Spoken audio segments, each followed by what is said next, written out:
কবর প্রতিদিন ডাক দিয়ে বলে আনা বাইতুদ দুধ। প্রত্যেকের কবর প্রত্যেককে ডেকে বলে, ও আল্লাহর বান্দা, জানো আমি পোকামাকড়ের ঘর, পোকামাকড়ের ঘর। তুমি তো সেই বান্দা যে একটা মশা কানের পাশ দিয়ে উড়ে গেলে তোমার ঘুম বন্ধ হয়ে যায়, চোখ মিলে যায়। একটা মশার গুনগুন আওয়াজ সহ্য করতে পারো না। একবার কয়েল, একবার অ্যারোসোল, একবার মশারি, এরপরেও তুমি চাও যে একটা মশাও যেন আমার কানের কাছে গুনগুন না করে। তো 5 ঘন্টার ঘুমের জন্য, 6 ঘন্টার ঘুমের জন্য বান্দা এই যত্ন নিলা, অনন্তকাল কিংবা বছরের পর বছর কবরের যে ঘুম দিবা, পড়ে থাকবা সেই ঘরে, পোকা মাকড়ের ঘর, সেই ঘরে তুমি ঘুমাইবা কেমনে, থাকবা কি? আমার বাপ, আমি থাকবো কিভাবে? আমি থাকবো কিভাবে বলে? ভাবেন, আমিও ভাবি, আপনিও ভাবেন। ওসিকুম ওয়া ইয়া, আপনাকেও বলছি, আমাকেও বলছি। এই এখন ঘরে গেলে আমরা সবাই ল্যাপ আর কম্বলের নিচেই তো শুয়ে যাব বাপ। কিন্তু একবার ভাবেন তো, যার মা কবরে, মার কবরে ল্যাপ কম্বল আছে কি?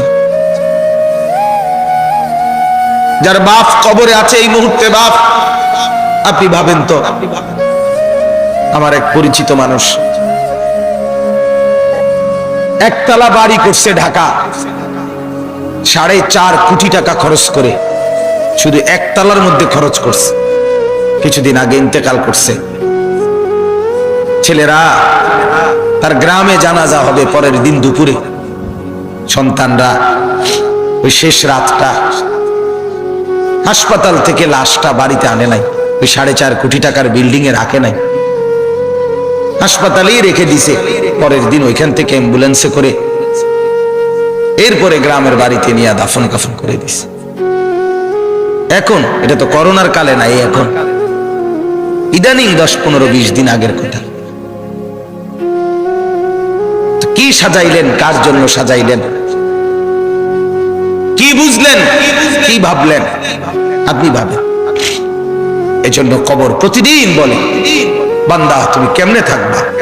অগণিত পোকা মাকড়, অগণিত পোকা মাকড় তোমাকে ঘিরে ধরবে, কেমনে থাকবে? কবর বলে আনা বাইতুল ওয়াহদা, আমি একাকী ঘর, একাকী ঘর। ও আল্লাহর বান্দা, আমি একাকী, ডানে বামে কাউকে পাবা না। পৃথিবীর সবচেয়ে বড় যন্ত্রণার নাম হলো একাকিত্বের যন্ত্রণা, একাকিত্ব। পৃথিবীর সব সম্পদ যদি কারো ঘরে থাকে, সুখের উপকরণ থাকে, কিন্তু স্ত্রী নাই, ছেলে মেয়ে নাই, আপনজন কেউ নাই, ওই ব্যক্তি একাকিত্বের যন্ত্রণার সামনে গোটা পৃথিবীটার সব উপকরণ তার সামনে তুচ্ছ। আল্লাহ তাআলা বলতেছেন, ইরশাদ করছেন সূরা মুলকের 23 নম্বর আয়াত, কুল হুয়াল্লাযী আনশাআকুম। আল্লাহ তাআলা আমাদের প্রিয় নবী সাল্লাল্লাহু আলাইহি ওয়াসাল্লামকে লক্ষ্য করে বলেন, নবী আমার, বন্ধু আমার, আপনি বলে দেন। কাকে বলবেন? আপনার উম্মতকে, আমার বান্দাকে। এরা আপনারও উম্মত, এরা আমারও বান্দা। আমি তো আপনার কাছে নাজিল করে বললামই, এবার আপনিও বলে দেন যে আপনারও কথা এটা। তো যখন আপনার বান্দা, আমার বান্দা বুঝবে যে এই কথাটা আল্লাহরও কথা, আমার রসুলেরও কথা, তো এরপরে তার আর প্রত্যাখ্যান করার সাহস হবে না, হিম্মত হবে না। কারণ আমি প্রত্যাখ্যান করব কেন? আমি মুসলমান, আমি মুমিন, আমি আল্লাহর কথা ফিরিয়ে দেই কিভাবে? আমি রাসূলুল্লাহ সাল্লাল্লাহু আলাইহি সাল্লামের কথা ফিরাইয়া দেই কিভাবে? আর ফিরাইয়া দিলে আমি মুমিন থাকি কিভাবে? কথা বলেন বাপ। এই পৃথিবীতে ইনসাফের দাবি, বিবেকের দাবি, আমরা যারা মুসলমান পরিচয় দেই, আমাদের জিন্দেগীর সবচেয়ে বড় দাবি হলো আমাদের জন্য উচিত আল্লাহ এবং তার রাসূলের কথাকে গ্রহণ করা। কিন্তু বড় আফসোসের ব্যাপার হলো আমি আপনি সবাই সবচেয়ে বেশি প্রত্যাখ্যান করি আল্লাহ এবং রাসূলের কথা। সামান্য থেকে সামান্য ব্যক্তির কথাও এক ডাক্তার বলে দিছে বাঁচতে হলে আর কোনোদিন মিষ্টি খাওয়া যাবে না, 30 বছরের জন্য মিষ্টি খাওয়া ছেড়ে দিছে। এক ডাক্তার বলে দিছে বাঁচতে হলে আর চিনি দিয়ে চা খাওয়া যাবে না, আজীবনের জন্য ছেড়ে দিছে। আমাকে বাঁচতে হবে। তাহলে আপনাকে যদি শুধু হায়াতে বাঁচতে হয়, আপনাকে তো জাহান্নাম থেকেও বাঁচতে হবে। কথা বলেন না কেন? দুনিয়াতে যেরকম আপনি চাচ্ছেন আমাকে বাঁচতেই হবে, অতএব কষ্ট হলেও মিষ্টি খানা ছেড়ে দিলাম, চিনি খাওয়া ছেড়ে দিলাম, তা আপনি কষ্ট হলেও আপনাকে তো জাহান্নামের আগুন থেকেও বাঁচতে হবে বাপ। তো সেই জাহান্নামের আগুন থেকে বাঁচতে হলে আল্লাহ এবং তার রসুলের নিষেধগুলোও তো ছেড়ে দেওয়া উচিত, গুনাহ তো ছেড়ে দেওয়া উচিত বাপ। আফসোসের বিষয়, একই ব্যক্তি নিজের এই সাইড বোঝে, ওই সাইড বোঝে না। এটা কি বোকা? এটা তো বোকা ছাড়া আর কিছু না বাপ। আল্লাহ তাআলা বলেন, বান্দা তোমরা তো ভালোই বুঝেছ দুনিয়ার জীবনের উপরের অংশ, কিন্তু তোমরা ভুলে তো গেছো তোমাদের আখিরাত। আখিরাত আমি বলি অনেক সময় উদাহরণ দিয়ে, এই যে এই কাগজটা 4 কালারের, এটার এই পৃষ্ঠাটার মধ্যে দেখেন তো অনেক ডিজাইন করছে, অনেক ডিজাইন, 4 কালারের ডিজাইন, চমৎকার করে এই পিঠ সাজাইছে। কিন্তু এই পিঠ খালি, এই পিঠেতে কোনো কিছুই না, সাজগোজ। তো আল্লাহ তাআলা যেন বলছে, বান্দা মাটির উপরে তোমার যেই ঘর, সেই ঘর তো খুব সুন্দরভাবে সাজাইলা, ইট বালু সিমেন্ট, ময়মনসিংহ থেকে বালু আনছো, সিলেট থেকে পাথর আনছো, 1 নাম্বার ইট 1 নাম্বার বালু, এরপরে টাইলস, এরপরে খাট পালং sofa furniture, fridge AC, dining table, চায়ের কাপ, কাচের প্লেট, লবণের বাটি, অত্যাধুনিক সাজে পুরা ঘরটা সুন্দর করে সাজিয়েছ। বান্দা এই পিঠ তো খুব সাজাইলা, তো তুমি কি জানো মাটির নিচে তোমার আরেকটা ঘর আছে, সেই ঘরের নাম তো কবর। আমার বান্দা, আল্লাহ যেন বলছে, আমার বান্দা মাটির নিচের ওই ঘর, সে ঘর সাজাইবা না, সেটাও তো তোমারই ঘর। কি ভাই, শেষ বেলায় আমার বাপ, আমার ভাই, আমার বন্ধু, রাত অনেক হয়েছে, আমি ইচ্ছে থাকলেও লম্বা করতে পারবো না ভাই, আমারও ফিরে যাইতে হবে, কুমিল্লা ক্যান্টনমেন্ট যাইতে হবে। আমি আজকে গত শুক্রবারে বের হয়েছি, এখনো পথে পথে আছে, বাসায় যাই নাই আজকে 5-6 দিন। তো আমি বলতে চাচ্ছি আপনাকে এই কথা, মাটির নিচের ওই ঘর, সেটা আপনারই ঘর, সেটা আমারই ঘর বাপ। সে ঘর সাজাবেন না, সে ঘরে এভাবে ভুলে গেলেন, এভাবে ভুলে গেলেন। তো এই জন্য বলি, এটা যেন এমন মাটির উপরের এই ঘর যদি খাট পালং আর সোফা দিয়ে সাজে, আল্লাহর কসম মাটির নিচের আপনারই ওই ঘর সাজতে হলে জিকির আর তাসবিহ তেলাওয়াত লাগবে। এই ঘর সাজবে খাট পালং দিয়ে, ওই ঘর সাজবে জিকির তাসবিহ তেলাওয়াত দিয়ে, আল্লাহ তাআলার গোলামি দিয়ে। প্রতিটা সেজদা ওই ঘর সাজিয়ে দেবে, প্রতিটা জিকির ওই ঘর সাজিয়ে দেবে, প্রত্যেকটা বন্দেগী আপনার কবরের ঘর সাজিয়ে দেবে। কবর প্রতিদিন ডাক দিয়ে বলে, আনা বাইতুদ দুধ। প্রত্যেকের কবর প্রত্যেককে ডেকে বলে, ও আল্লাহর বান্দা জানো আমি পোকামাকড়ের ঘর, পোকামাকড়ের ঘর। তুমি তো সেই বান্দা যে একটা মশা কানের পাশ দিয়ে উড়ে গেলে তোমার ঘুম বন্ধ হয়ে যায়, চোখ মিলে যায়। একটা মশার গুনগুন আওয়াজ সহ্য করতে পারো না, একবার কয়েল, একবার অ্যারোসোল, একবার মশারি, এরপরেও তুমি চাও যে একটা মশাও যেন আমার কানের কাছে গুনগুন না করে। তো 5 ঘন্টার ঘুমের জন্য, 6 ঘন্টার ঘুমের জন্য বান্দা এই যত্ন নিলা, অনন্তকাল কিংবা বছরের পর বছর কবরের যে ঘুম দিবা, পড়ে থাকবা, সেই ঘরে পোকা মাকড়ের ঘর, সেই ঘরে তুমি ঘুমাইবা কেমনে, থাকবা? আমার বাপ, আমি থাকবো কিভাবে? আমি থাকবো কিভাবে বলে? ভাবেন, আমিও ভাবি, আপনিও ভাবেন। ওসিকুম ওয়া ইয়া, আপনাকেও বলছি, আমাকেও বলছি। এই এখন ঘরে গেলে আমরা সবাই ল্যাপ আর কম্বলের নিচেই তো শুয়ে যাব বাপ, কিন্তু একবার ভাবেন তো, যার মার কবরে ল্যাপ কম্বল আছে কিনা? যার বাপ কবরে আছে এই মুহূর্তে, বাপ আপনি ভাবেন তো। আমার এক পরিচিত মানুষ একতলা বাড়ি করছে ঢাকা, 4.5 কোটি টাকা খরচ করে, শুধু একতলার মধ্যে খরচ করছে। কিছুদিন আগে ইন্তেকাল করছে। ছেলেরা, তার গ্রামে জানাজা হবে পরের দিন দুপুরে। সন্তানরা ওই শেষ রাতটা হাসপাতাল থেকে লাশটা বাড়িতে আনে নাই, ওই 4.5 কোটি টাকার বিল্ডিং এ রাখে নাই, হাসপাতালেই রেখে দিছে। পরের দিন ওইখান থেকে অ্যাম্বুলেন্সে করে এরপরে গ্রামের বাড়িতে নিয়ে দাফন কাফন করে দিছে। এখন এটা তো করোনার কালে নাই, এখন ইদানিং 10-15-20 দিন আগের কথা। কি সাজাইলেন, কার জন্য সাজাইলেন,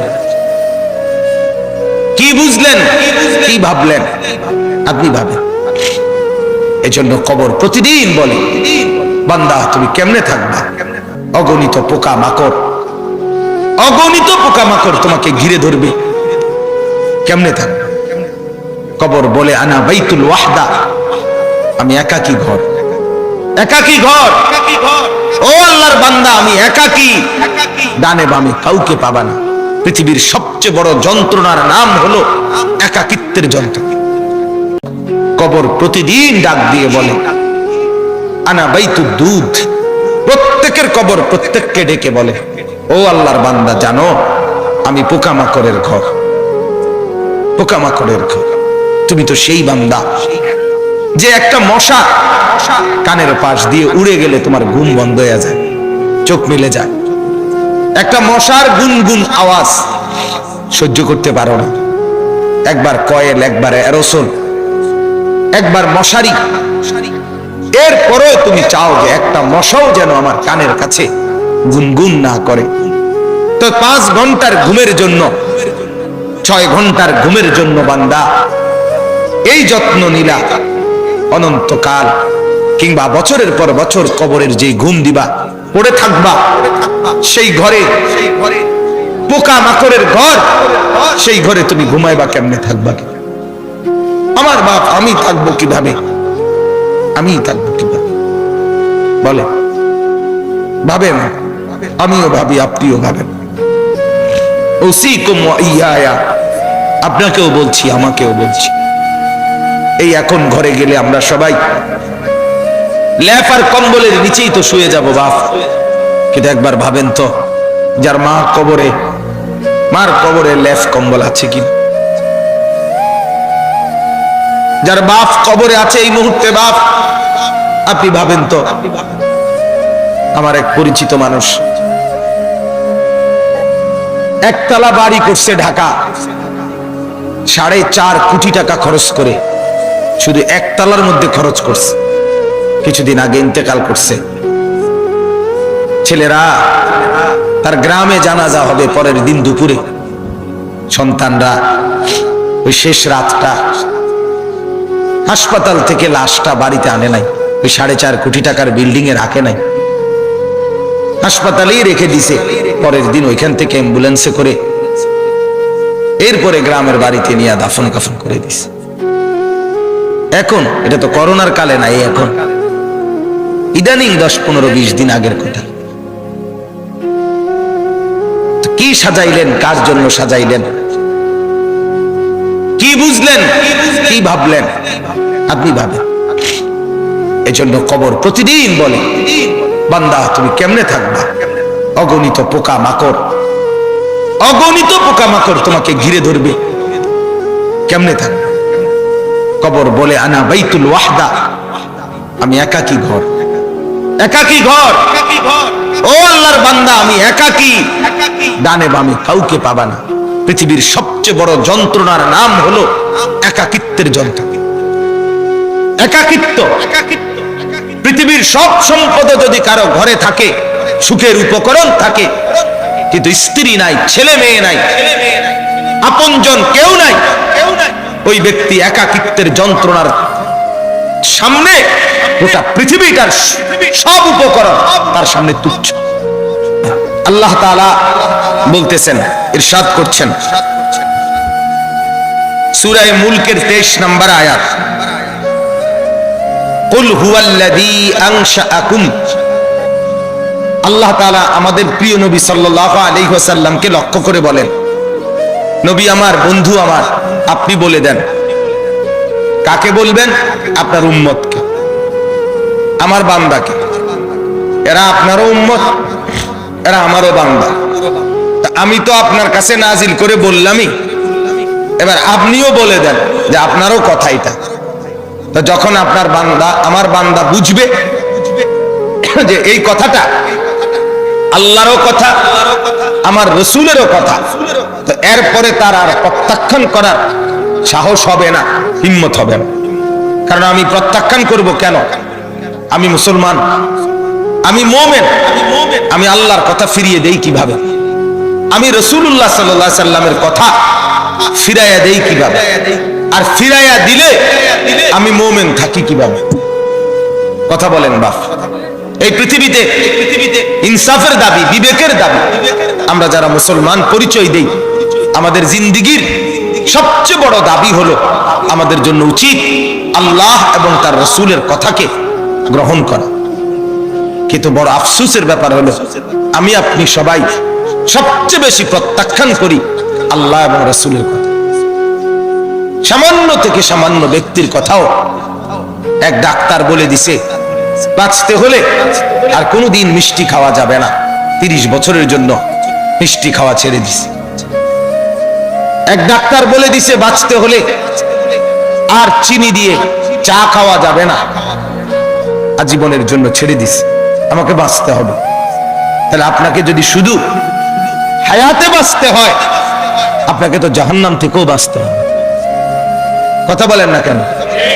দুনিয়াতে যেরকম আপনি চাচ্ছেন আমাকে বাঁচতেই হবে, অতএব কষ্ট হলেও মিষ্টি খানা ছেড়ে দিলাম, চিনি খাওয়া ছেড়ে দিলাম, তা আপনি কষ্ট হলেও আপনাকে তো জাহান্নামের আগুন থেকেও বাঁচতে হবে বাপ। তো সেই জাহান্নামের আগুন থেকে বাঁচতে হলে আল্লাহ এবং তার রাসূলের নিষেধগুলোও তো ছেড়ে দেওয়া উচিত, গুনাহ তো ছেড়ে দেওয়া উচিত বাপ। আফসোসের বিষয়, একই ব্যক্তি নিজের এই সাইড বোঝে, ওই সাইড বোঝে না। এটা কি বোকা? এটা তো বোকা ছাড়া আর কিছু না বাপ। আল্লাহ তাআলা বলেন, বান্দা তোমরা তো ভালোই বুঝেছ দুনিয়ার জীবনের উপরের অংশ, কিন্তু তোমরা ভুলে তো গেছো তোমাদের আখিরাত। আখিরাত আমি বলি অনেক সময় উদাহরণ দিয়ে, এই যে এই কাগজটা 4 কালারের, এটার এই পৃষ্ঠাটার মধ্যে দেখেন তো অনেক ডিজাইন করছে, অনেক ডিজাইন, 4 কালারের ডিজাইন, চমৎকার করে এই পিঠ সাজাইছে। কিন্তু এই পিঠ খালি, এই পিঠেতে কোনো কিছুই না, সাজগোজ। তো আল্লাহ তাআলা যেন বলছে, বান্দা মাটির উপরে তোমার যেই ঘর, সেই ঘর তো খুব সুন্দরভাবে সাজাইলা, ইট বালু সিমেন্ট, ময়মনসিংহ থেকে বালু আনছো, সিলেট থেকে পাথর আনছো, 1 নাম্বার ইট 1 নাম্বার বালু, এরপরে টাইলস, এরপরে খাট পালং sofa furniture, fridge, AC, dining table, চায়ের কাপ, কাচের প্লেট, লবণের বাটি, অত্যাধুনিক সাজে পুরা ঘরটা সুন্দর করে সাজিয়েছ। বান্দা এই পিঠ তো খুব সাজাইলা, তো তুমি কি জানো মাটির নিচে তোমার আরেকটা ঘর আছে, সেই ঘরের নাম তো কবর। আমার বান্দা, আল্লাহ যেন বলছে, আমার বান্দা মাটির নিচের ওই ঘর, সে ঘর সাজাইবা না, সেটাও তো তোমারই ঘর। কি ভাই, শেষ বেলায় আমার বাপ, আমার ভাই, আমার বন্ধু, রাত অনেক হয়েছে, আমি ইচ্ছে থাকলেও লম্বা করতে পারবো না ভাই, আমারও ফিরে যাইতে হবে, কুমিল্লা ক্যান্টনমেন্ট যাইতে হবে। আমি আজকে গত শুক্রবারে বের হয়েছি, এখনো পথে পথে আছি, বাসায় যাই নাই আজকে 5-6 দিন। তো আমি বলতে চাচ্ছি আপনাকে এই কথা, মাটির নিচের ওই ঘর, সেটা আপনারই ঘর, সেটা আমারই ঘর বাপ। সে ঘর সাজাবেন না, সে ঘরে এভাবে ভুলে গেলেন, এভাবে ভুলে গেলেন। তো এই জন্য বলি, এটা যেন এমন মাটির উপরের এই ঘর যদি খাট পালং আর সোফা দিয়ে সাজে, আল্লাহর কসম মাটির নিচের আপনারই ওই ঘর সাজতে হলে জিকির আর তাসবিহ তেলাওয়াত লাগবে। এই ঘর সাজবে খাট পালং দিয়ে, ওই ঘর সাজবে জিকির তাসবিহ তেলাওয়াত দিয়ে, আল্লাহ তাআলার গোলামি দিয়ে। প্রতিটা সেজদা ওই ঘর সাজিয়ে দেবে, প্রতিটা জিকির ওই ঘর সাজিয়ে দেবে, প্রত্যেকটা বন্দেগী আপনার কবরের ঘর সাজিয়ে দেবে। কবর প্রতিদিন ডাক দিয়ে বলে আনা বাইতুদ দুধ, প্রত্যেকের কবর প্রত্যেককে ডেকে বলে, ও আল্লাহর বান্দা জানো আমি পোকামাকড়ের ঘর, পোকামাকড়ের ঘর। তুমি তো সেই বান্দা যে একটা মশা কানের পাশ দিয়ে উড়ে গেলে তোমার ঘুম বন্ধ হয়ে যায়, চোখ মিলে যায়। একটা মশার গুনগুন আওয়াজ সহ্য করতে পারো না, একবার কয়েল, একবার অ্যারোসোল, একবার মশারি, এরপরেও তুমি চাও যে একটা মশাও যেন আমার কানের কাছে গুনগুন না করে। তো 5 ঘন্টার ঘুমের জন্য, 6 ঘন্টার ঘুমের জন্য বান্দা এই যত্ন নিলা, অনন্তকাল কিংবা বছরের পর বছর কবরের যে ঘুম দিবা, পড়ে থাকবা সেই ঘরে, পোকা মাকড়ের ঘর, সেই ঘরে তুমি ঘুমাইবা কেমনে, থাকবা আমার বাপ? আমি থাকবো কিভাবে, আমি থাকবো কিভাবে বলে? ভাবেন, আমিও ভাবি, আপনিও ভাবেন। ওসিকুম ওয়া ইয়া, আপনাকেও বলছি, আমাকেও বলছি। এই এখন ঘরে গেলে আমরা সবাই ল্যাপ আর কম্বলের নিচেই তো শুয়ে যাব বাপ, কিন্তু একবার ভাবেন তো, যার মার কবরে ল্যাপ কম্বল আছে কিনা? যার বাপ কবরে আছে এই মুহূর্তে, বাপ আপনি ভাবেন তো। আমার এক পরিচিত মানুষ একতলা বাড়ি করছে ঢাকা, 4.5 কোটি টাকা খরচ করে, শুধু একতলার মধ্যে খরচ করছে। কিছুদিন আগে ইন্তেকাল করছে। ছেলেরা, তার গ্রামে জানাজা হবে পরের দিন দুপুরে। সন্তানরা ওই শেষ রাতটা হাসপাতাল থেকে লাশটা বাড়িতে আনে নাই, ওই 4.5 কোটি টাকার বিল্ডিং এ রাখে নাই, হাসপাতালেই রেখে দিছে। পরের দিন ওইখান থেকে অ্যাম্বুলেন্সে করে এরপরে গ্রামের বাড়িতে নিয়ে দাফন কাফন করে দিছে। এখন এটা তো করোনার কালে নাই, এখন ইদানিং 10-15-20 দিন আগের কথা। কি সাজাইলেন, কার জন্য সাজাইলেন, কি বুঝলেন, কি ভাবলেন? আপনি ভাবেন। এজন্য কবর প্রতিদিন বলে, বান্দা তুমি কেমনে থাকবা? অগণিত পোকা মাকড়, অগণিত পোকা মাকড় তোমাকে ঘিরে ধরবে, কেমনে থাকবে? কবর বলে আনা বাইতুল ওয়াহদা, আমি একাকী ঘর, একাকী ঘর। ও আল্লাহর বান্দা, আমি একাকী, ডানে বামে কাউকে পাবা না। পৃথিবীর সবচেয়ে বড় যন্ত্রণার নাম হলো একাকিত্বের যন্ত্রণা।